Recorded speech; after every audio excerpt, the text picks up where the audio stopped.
Welcome back to the Comfy Chairs.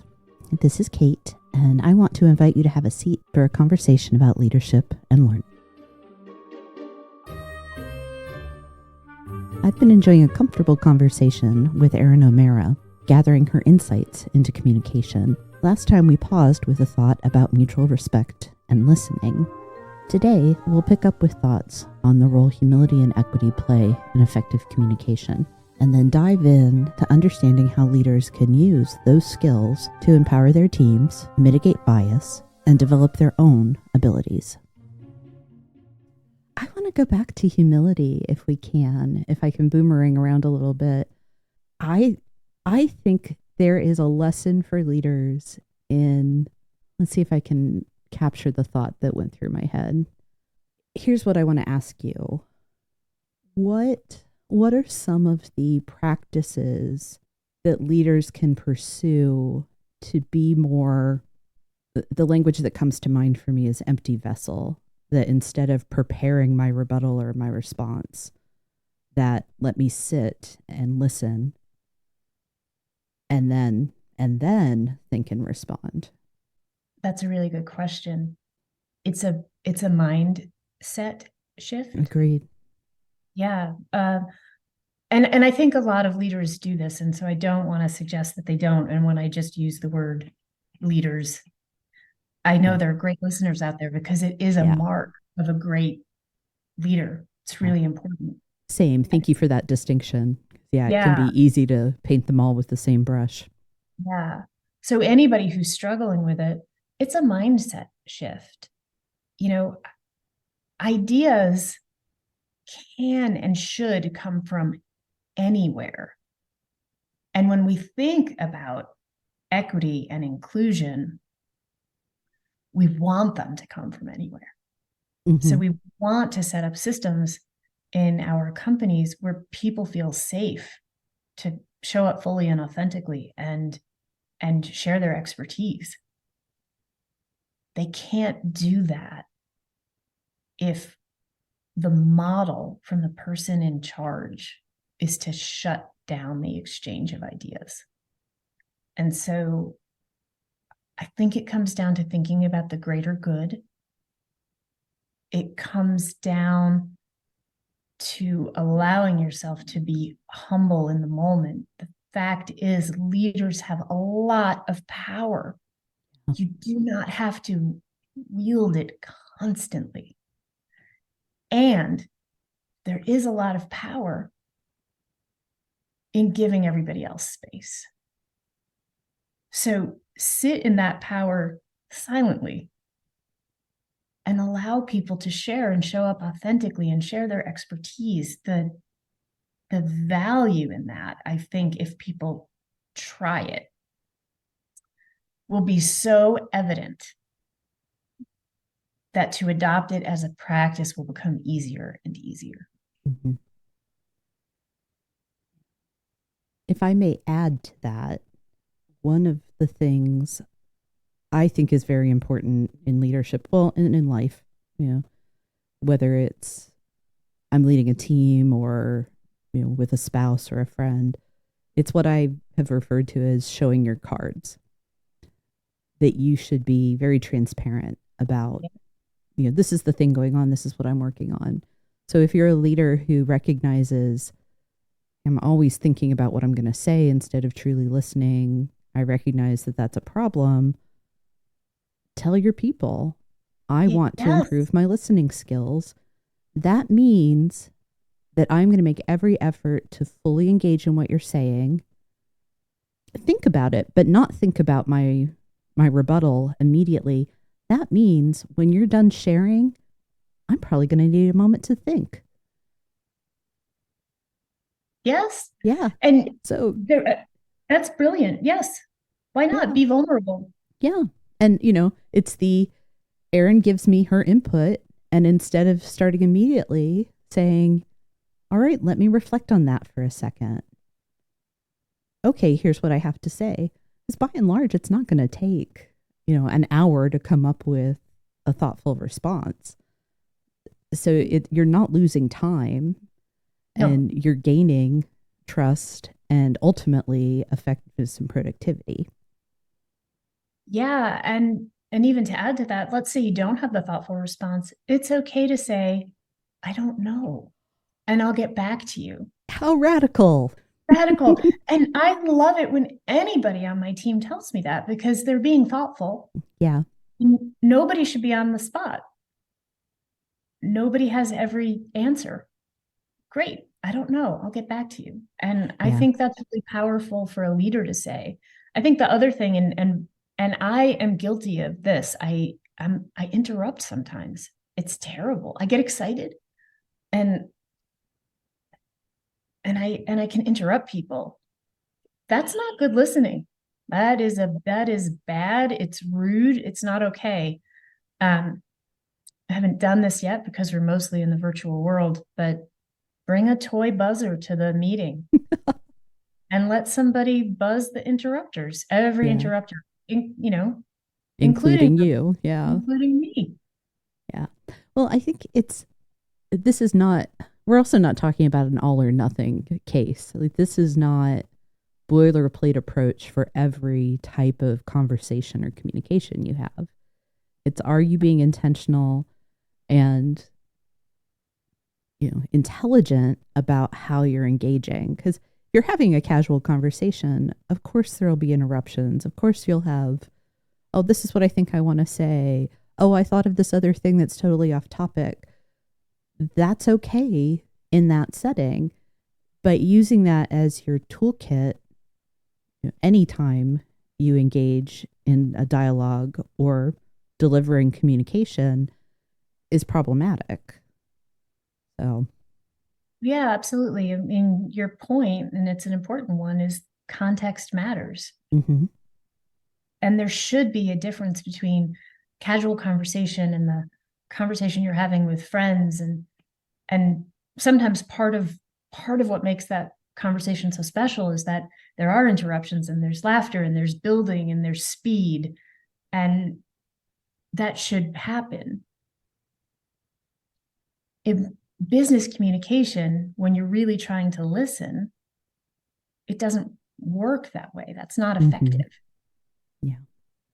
which also doesn't even mean that there's not a time for it. Mm-hmm. You have you want good relationships with these people on your team. You want some of that energy and that joy and a little bit of abandon in your communication because you want to know them. Yeah. I like that. A little bit of abandon. Well, I think what we're talking about again is humility, because Yeah. that gives you the flexibility to recognize, oh, this is the approach I need for this setting, for the context, as opposed to the pride of my way is the right way. Yeah. I think it's very interesting that humility keeps coming up in the discussion of effective leadership communication, because we're asking people to sort of demonstrate an expertise, but to get there, you have to understand that you're flawed. Yes. And you know what's interesting? I don't remember that humility as a part of leading was always in the formula. It was not. It was not. One could probably argue that that's what got us here, right? That's a really fair point. Yeah. Yeah. Yeah. And it's incredible how people are embracing it and talking about what it means to them. And that this concept of humility comes out in communication in so many different ways. It comes into the listening and the delivery. It comes into Yes. the emotional intelligence and inclusiveness. Mm-hmm. Mm-hmm. And so this sort of relatively new concept, not in the world, but to business, it's really powerful. So what do you think that shift? Where do you think it's coming from? And I know that's a loaded question. There are It's so many social factors, but I'm really curious because you seem to be somebody who's paying a lot of attention to a lot of things happening in the world. What your perspective is. You know, I think it is coming from a demand that we do better. It is coming from um, younger generations moving up in the world of business and demanding a better culture than the one I started with. Okay. It is coming from some cultural norms being broken down as they should, and saying, okay, it's right, it's not okay out here. It's not okay inside here either. Mm-hmm. And so let's think about that. And part of, I believe, what has always been necessary in embracing change is humility. I'm probably being very heavy on the change front of communication because I'm preparing some leadership training on change leadership right now. And there is it is vital when you're doing a change to talk about what needs to be left behind and what can go into the future with us. Because humans perceive all change as loss, and we need to provide some stability where we can, if it appropriate and possible. And when we talk about this shift in how we approach leading and communication, is there anything that we want to make certain that doesn't get left behind? What needs to go with us into the new? Well, subject matter expertise Okay. is not replaceable. In some instances, institutional knowledge Yeah. needs to come with us, but we have to be careful there, because what we want is the institutional knowledge about the product or the process that's Uh-huh. important for the future of the company, but not to take the baggage that we're talking about trying to shed with our That's humility. that's a great distinction. Um, I think structure is also important. And I'm sure that there are a lot of people who listen to this and say, that's not true. But it is, I believe, important, because you need decision making trees. Mm-hmm. You need a system of effective communication. Going back to, I don't believe it is effective for a single person to manage that communication loop beyond five. And, you know, you could say it's four or six, but too many communication loops Mm-hmm. become impossible to manage. So I think the structure is important, because people need to understand there are some boundaries. People need to understand how they can move up and through them. Mm-hmm. Boundaries is probably a wrong word. A scaffolding. Yeah, People need to have a scaffolding. I like that. I like that it because it implies that there's support and Yes. yeah, it's lifting you up toward what you need. I like that. Yes. And that's exactly it. We need a scaffolding. We need a scaffolding for all of our communication. We need a scaffolding for people to understand roles and responsibilities and how all of that comes together to Mm-hmm. move toward a goal. And people need to really understand and very clearly how important their role is in meeting that goal. Mm-hmm. And I think structure, the scaffolding, allows that. Yeah. And I think it's important. And I think we want to bring that along. Yeah. Well, scaffolding is another reason scaffolding is such a good metaphor for that is you're not talking about building a stone cathedral. You're No. talking about building something that can be taken out of the way when the work is done. Yes. as well. Yeah. So Yes. It can be expanded. It can be mhm, shrunk. It can morph. yeah, and Yeah. it's not so rigid that it can't be changed, but it has flexibility that it can be adapted. So I would agree, you do need structure. Awesome. Yeah. Yeah. What do you think should go along, not go away? I feel like here's where my head went as I was asking that and listening to you and trying to really listen and not respond.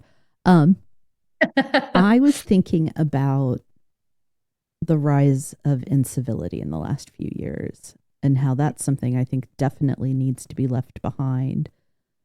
So, is there, to counter that, do we currently have the mindsets of respect, kindness, and love that we need to make all of the things we're talking about in terms of a more fluid environment, a less hierarchical environment, um, a humble environment?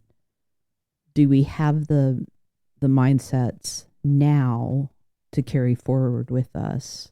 You know, at least in a volume, if you will, that will actually make it effective, or is that something that we need to ensure that we're building as we go?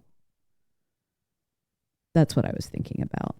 Yeah. So I think that we can have that. So, yes, we need to ensure that we're building it as we go. The That behavior has to be modeled by everybody Mm-hmm. who has managerial responsibility. Yeah. That Or behavior influence. or influence. Yeah. Yes, that behavior needs to be set. And I know we're not necessarily supporting a hierarchy, but it needs to be set at the top of that scaffold. And then this is where the hard part comes in. Everybody has to manage it and everybody has to meet that expectation. And that's also where having, you know, deputies who understand the mission is important in that change, right? It isn't just Yeah. managing somebody's upset or, you know, noticing if the light in their eyes is red or green. It's making sure that they're included and that they understand, you know, how they need to behave and how they need to create an openness and how everybody needs to also act with humility so that there's room for everybody. Yeah. And if the people who have influence or managerial responsibility don't enforce that message, so if there's someone on the team who's not on board, it needs to be addressed. It needs to be addressed immediately. Mm-hmm. They need to be given an opportunity to come around. You know, even management and hard management, people deserve, right? Respect. They deserve to be heard. They Mm-hmm. deserve a chance to improve their performance always. So they deserve that opportunity to understand what the issue is, to respond to the issue. They deserve a chance to improve their performance. And they also need to be treated with the respect to understand that if they cannot be on board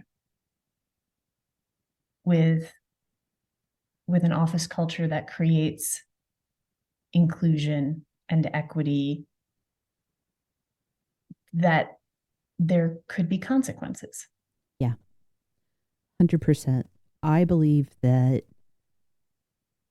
giving people critiquing feedback about behavior when it does not align with values and priorities is a way to demonstrate kindness. It's Yes. like, I'm not going to let you walk around with broccoli in your teeth. I'm also Yeah. not going to let you behave as a jerk when we're trying to make significant changes and say jerkiness is no longer part of how we operate. Yes, I agree with you. And that's a really important point. It is an act of kindness, it's an act Hmm. of respect, it's an act Yeah. of care that is so important. And then to build on what you said, all of these policies and expectations, they need to be very clear from day one. That is the leader's Hmm. responsibility. So they should be written. It should be in a handbook. The day Yes. somebody starts at a job, they should be presented with a policy that talks about the importance of equity and inclusion and what that Hmm. means for the company and how they're achieving it. People need to know that. And then everybody needs to talk that talk. Yeah. So I no examples of someone who's not that they can point to and say, well, they don't do it. yeah. I appreciate. So when you asked me what would I want to take along, the word I was thinking about was respect. And I was shying away from it because I think we're moving away from a place where respect was about authority, that command control, and I have positional power, so I should be respected. Yeah. And so I was like, well, I don't want to say respect, but I think what I want us to retain or repurpose or develop, depending on the circumstances, is respect for people's intrinsic value. Yes. Yeah. That's the thing. That's what we should carry with us. That is the thing. I wholeheartedly agree. It's respect for someone's humanity. Hmm.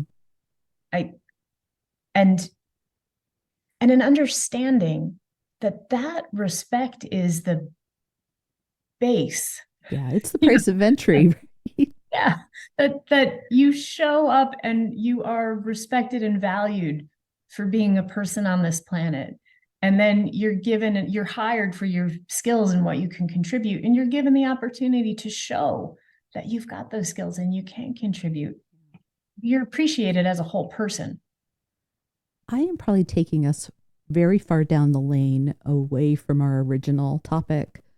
And I want to ask you about how self respect plays into the scenario that we've come into. So there's respect for the people that work for, with, and around me. But what about demonstrating respect for myself? And that's a tougher question, isn't it? And Hmm. I think people in general, and I think women more often, and really anybody who has ever been othered, Yeah. has historically had a harder time demanding the respect in the workplace they deserve, because demanding feels like a hard reach. Hmm. What we're talking about is you walk in and on day one that respect exists. Yeah. And right, and part of that, then that's self-respect, right? You don't have to go in and fight to be heard or noticed or treated with dignity, because that's already existing.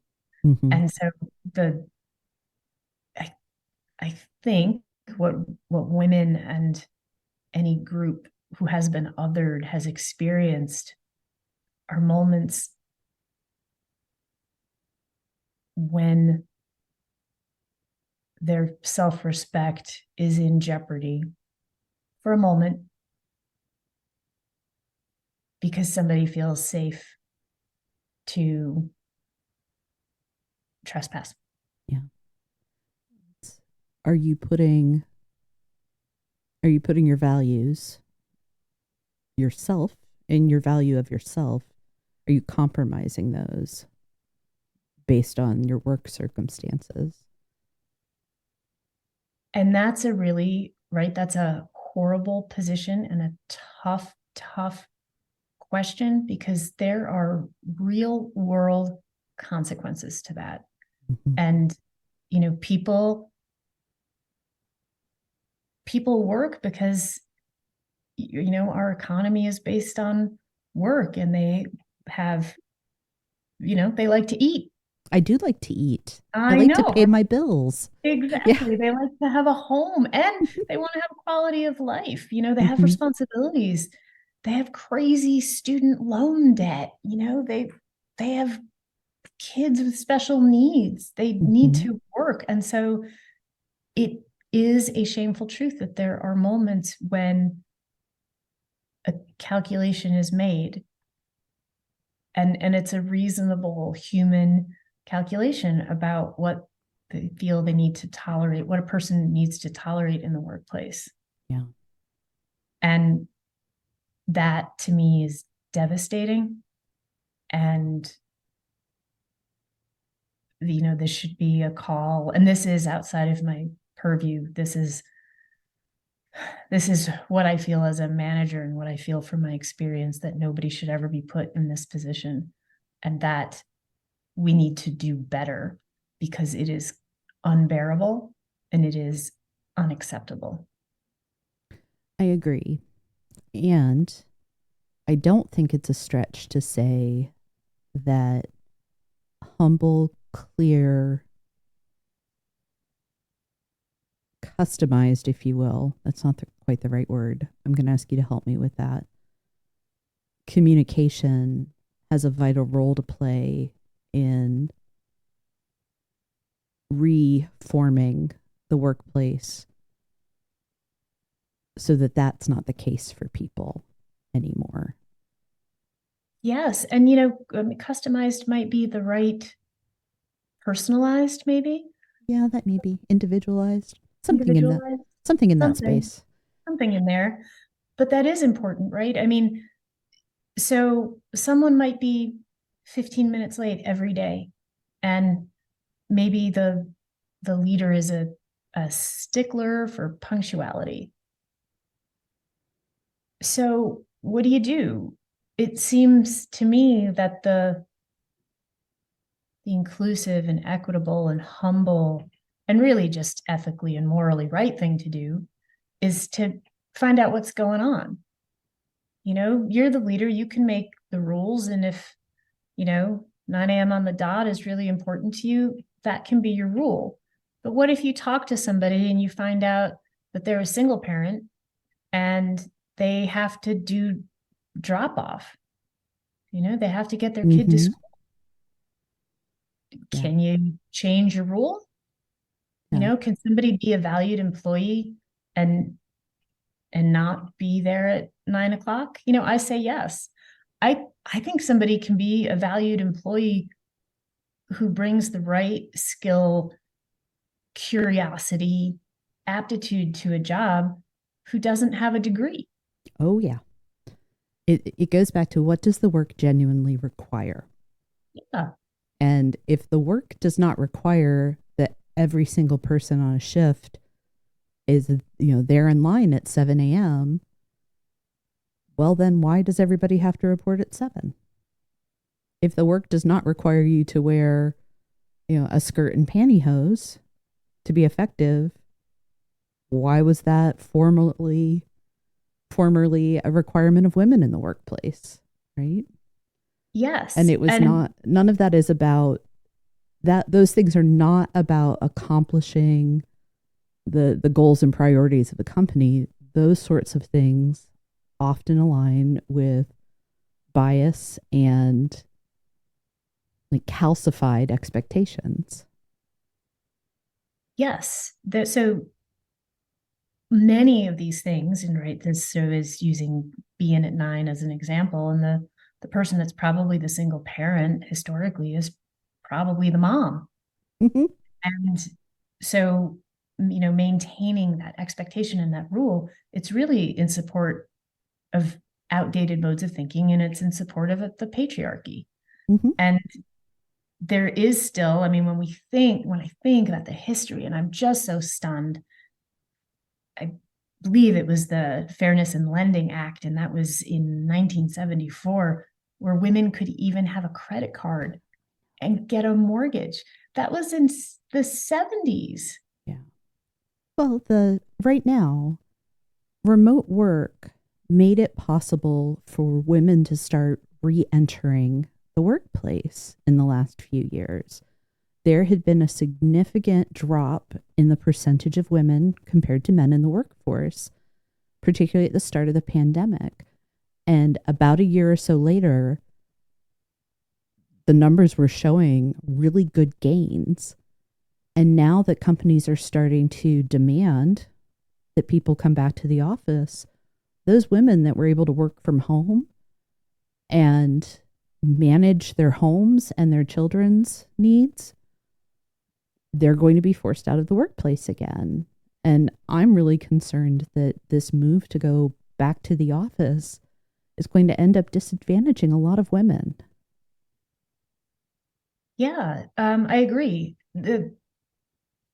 When we think of the demands and that disproportionately fall on women, and quite frankly, our culture doesn't always reward the men who want to be more involved in the Oh, yeah. day to day of a family life. Um, but women have paid and unpaid labor.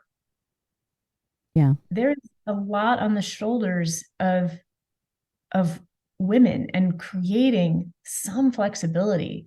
So extraordinary contributors and incredible members of our workforce, and people who have so much to offer and such a difference can can show up and make that difference. It seems to me like a no-brainer. Yeah.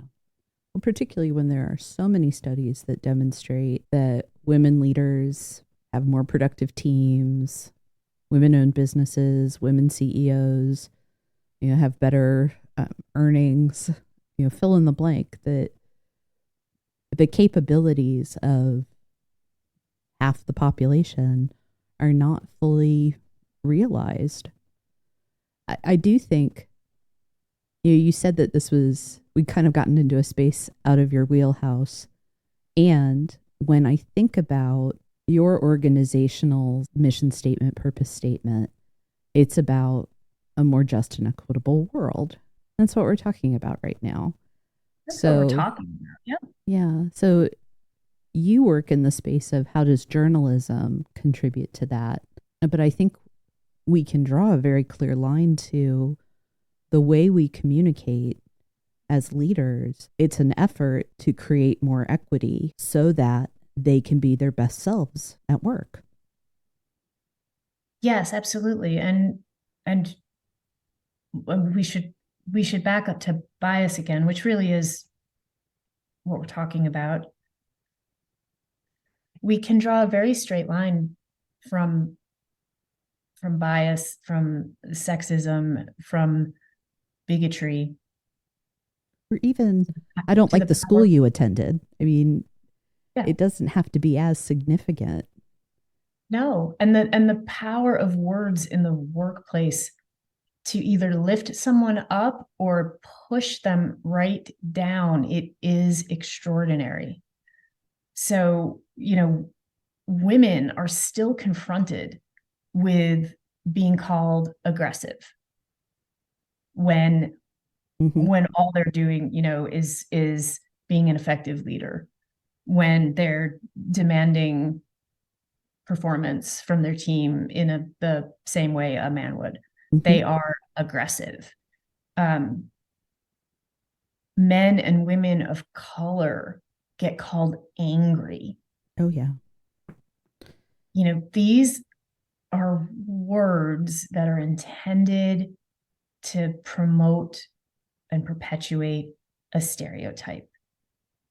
That a person of color is somehow naturally angry, that a woman is so emotional, that she can't possibly do her job well without, taking on traits of a man, or, adding Mm-hmm. her emotions into the mix in an unhealthy way.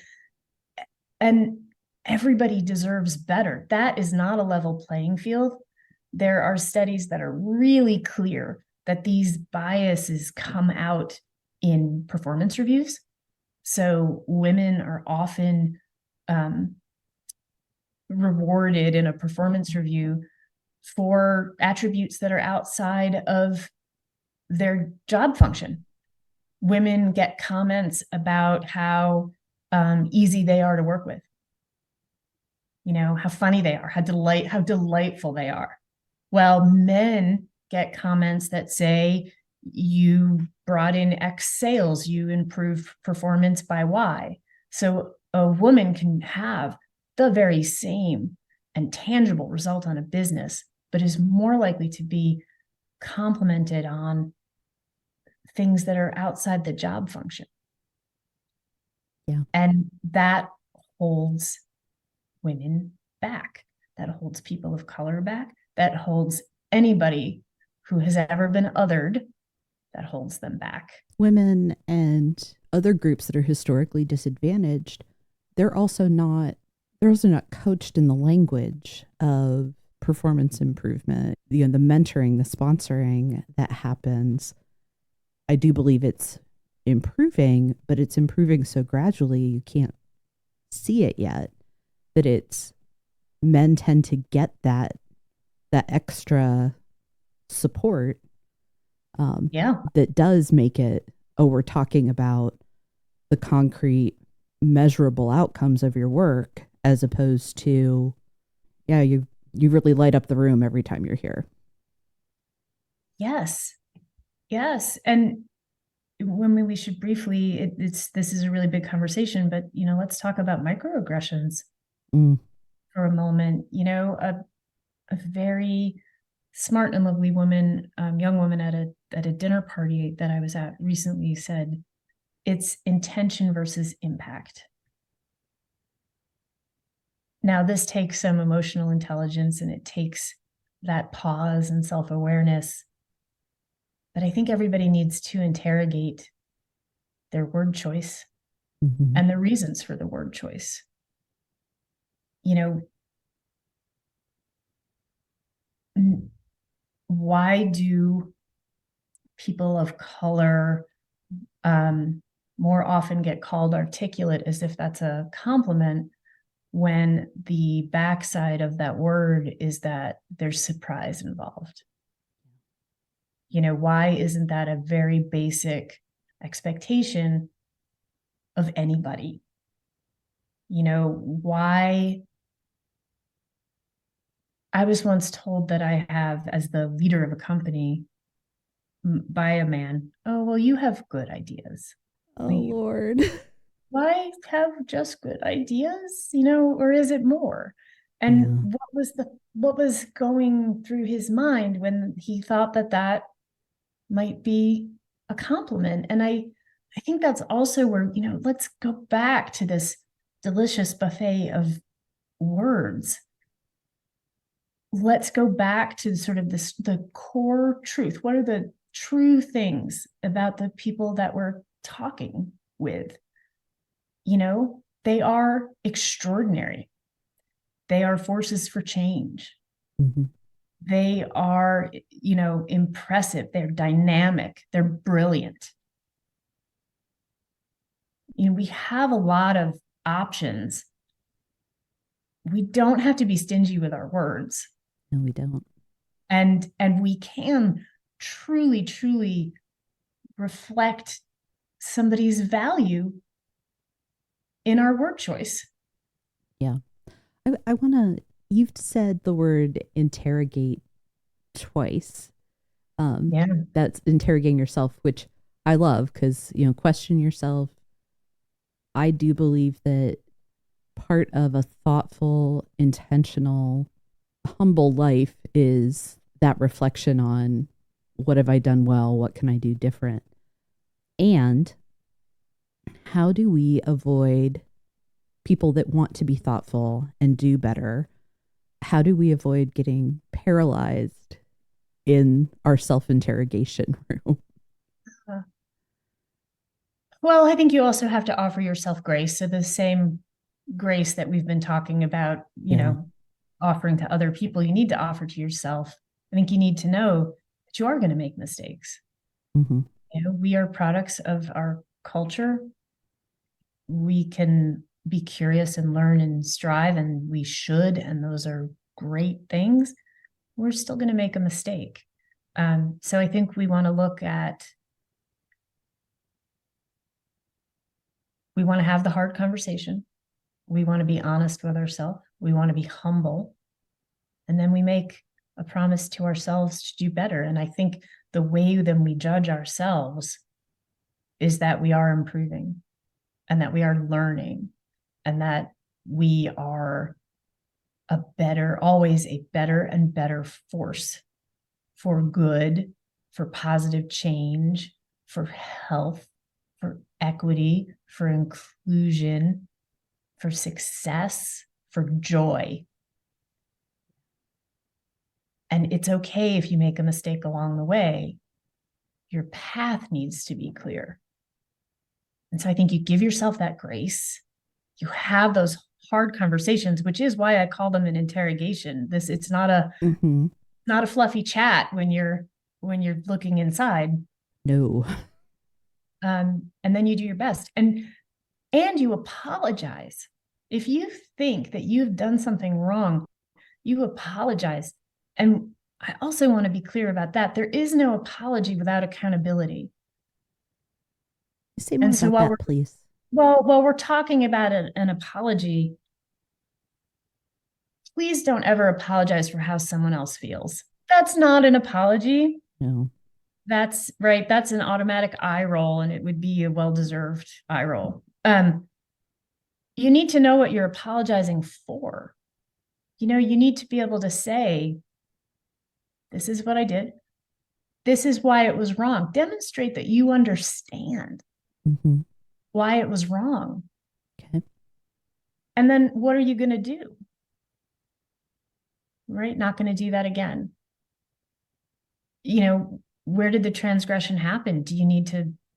Was it in a room full of people? You might need to apologize to all of them. Some of this work is really hard. It is.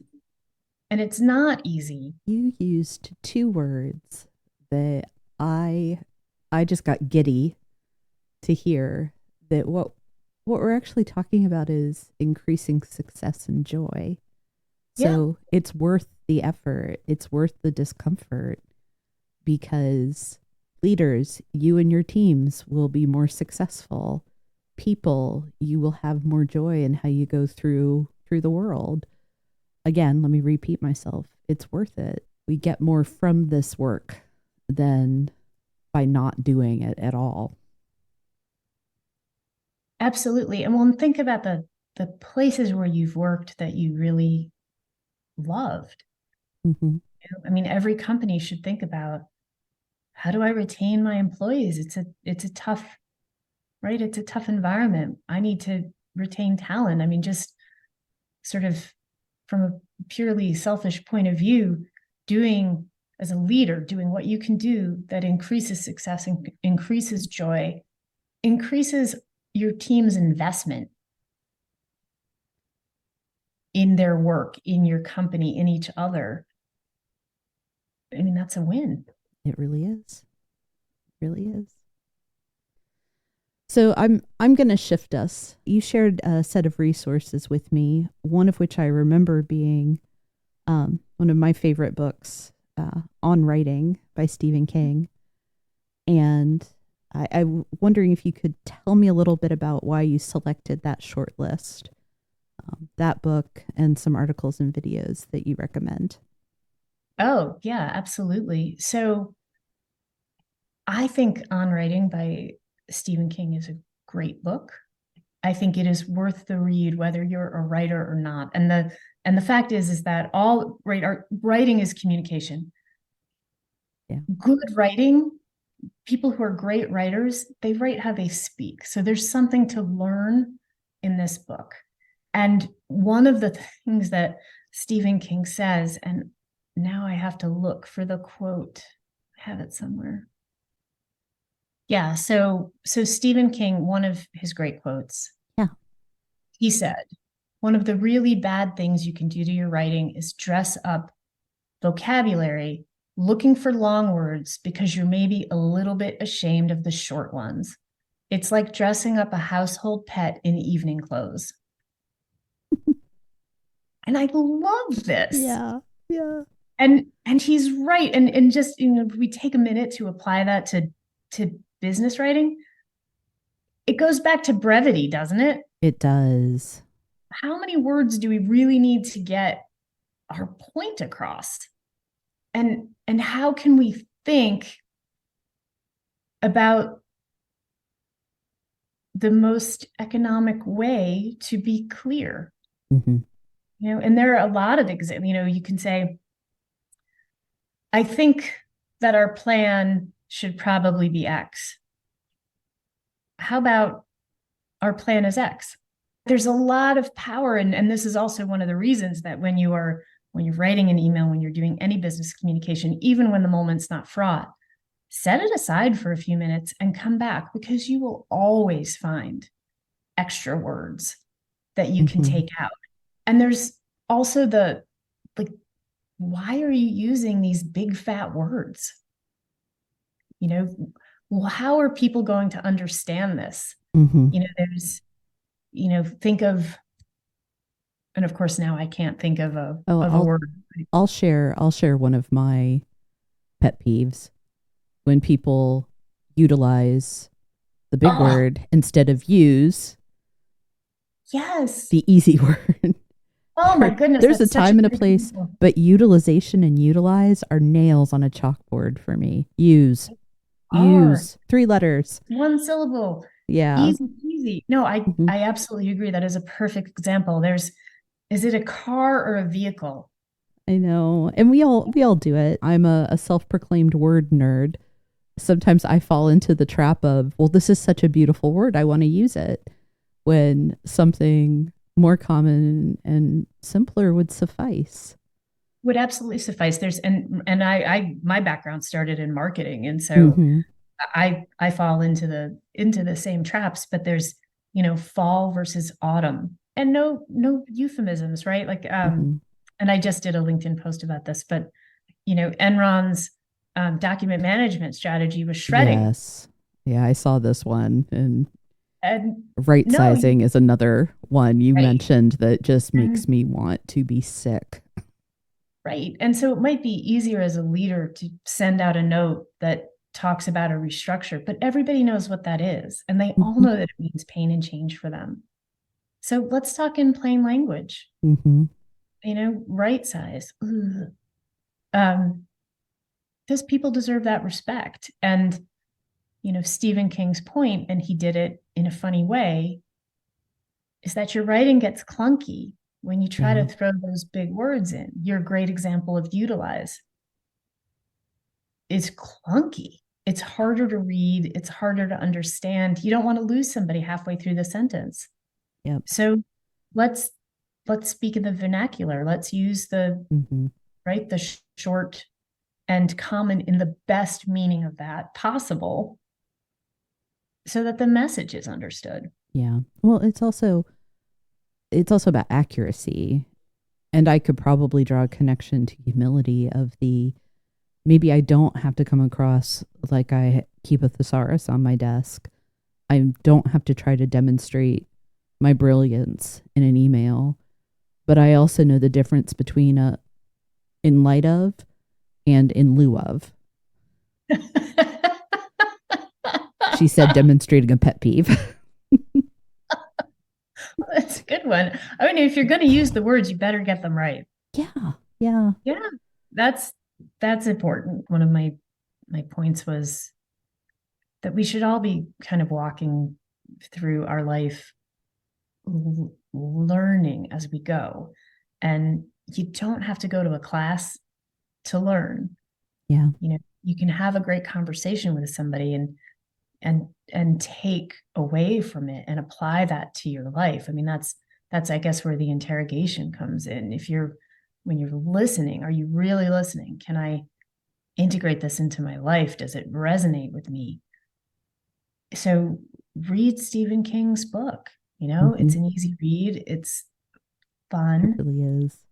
And there's a lot there. There's a lot of wisdom there. I think people should go to every event that your company puts on for you. Okay. And I not sorry, not like the lunches and the parties, that's up to you. But when they have a learning event, Okay. go. So years ago, the company I was working for had seminars on being a 60-second manager. And I went because I was required to. And I remember going down in the elevator to get to this conference room and going with this big group of people because they were just, moving big groups in and out. And we were sort of laughing because we thought it was silly. Yeah. I still remember the lessons from that. And some of it goes back to brevity and clarity and respect. How do you manage somebody that's having trouble? How do you tell somebody they've done something wrong? You don't belabor it. You tell them the thing very specifically. Here's the truth about what was wrong. Mm-hmm. Here's how we can fix it. You Yeah. do it, you don't belabor the point. No. Avoid the Oh, compliment sandwich. Be clear, be direct, and be compassionate. yeah. Because people deserve to know when they're not doing things well, even more than they deserve to know when they're doing things well. Yes. Give them something to grow with. Yeah. And make sure they walk away from the conversation feeling okay, because we all make mistakes. Yeah. And so I thought that this thing, was going to be, I don't know, a throwaway hour. And years later, I still remember the lessons. And so I think we never really know where learning is going to come. We don't know where the value is going to come. Had it not been valuable, it would have been an hour of my time and that would have been fine. But it turns out it was really valuable. It was a great point. And I appreciate that. So Hidden Brain was one of the Okay. resources that I shared.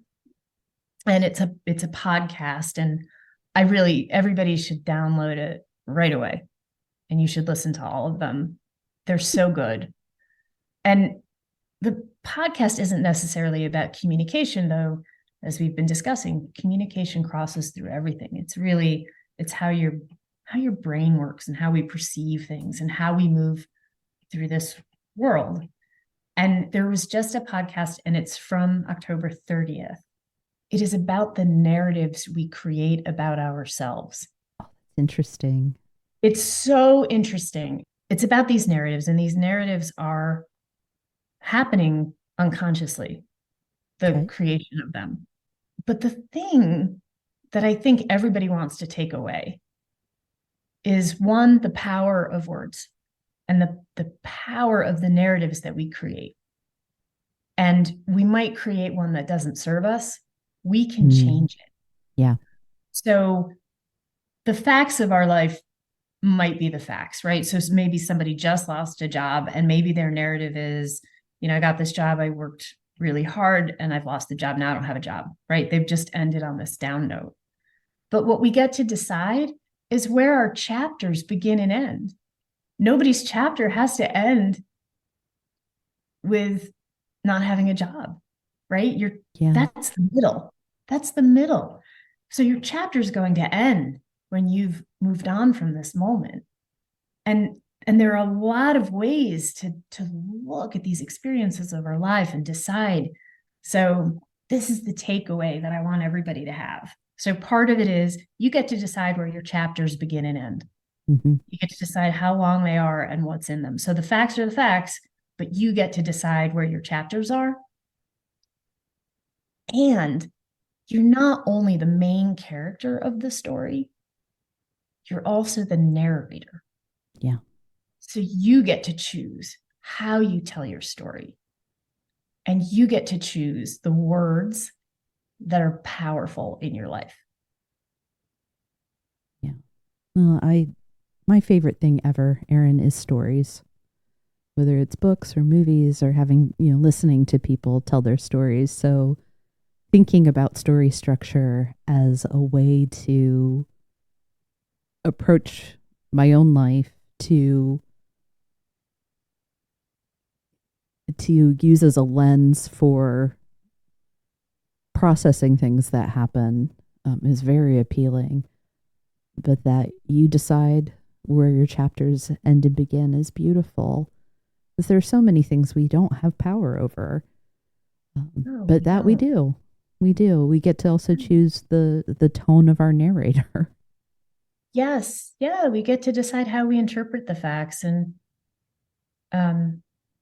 yeah, there's a quote it kept making me think of. I had to look it up, but it's everything will be okay in the end. If it's not okay, it's not yet the end. Mm-hmm. And so I know that was in The Best Exotic Marigold Hotel. I think it's also credited to John Lennon. Okay. But when we're being our own narrator,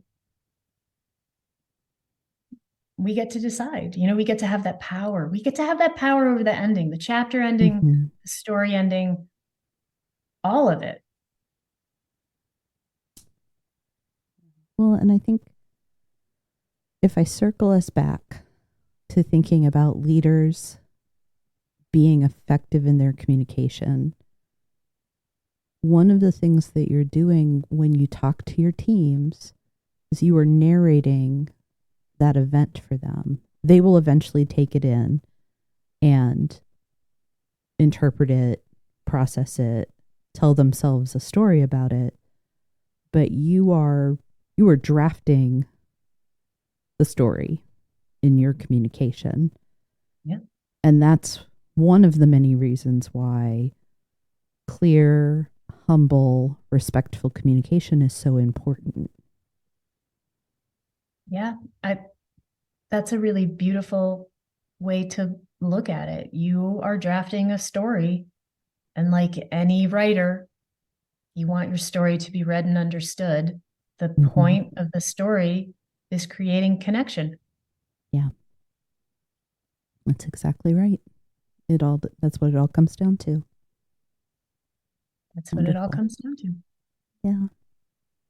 I can't think of a better place to end. It all comes down to connection.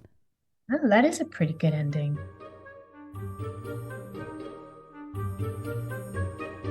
I'm so grateful to Erin for sharing her time and expertise with me. Here's a little snapshot of what I learned from our conversation. Words matter, context matters, and relationships matter. Because these work together to ensure that leaders are able to communicate, to connect with their employees. Thank you for joining me in the comfy chairs.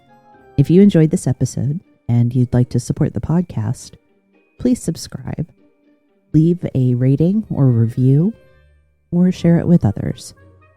You'll find Comfy Chairs updates and other thoughts on leadership and learning on Instagram at 123 Limited. That's ONE23 LTD. Until next time.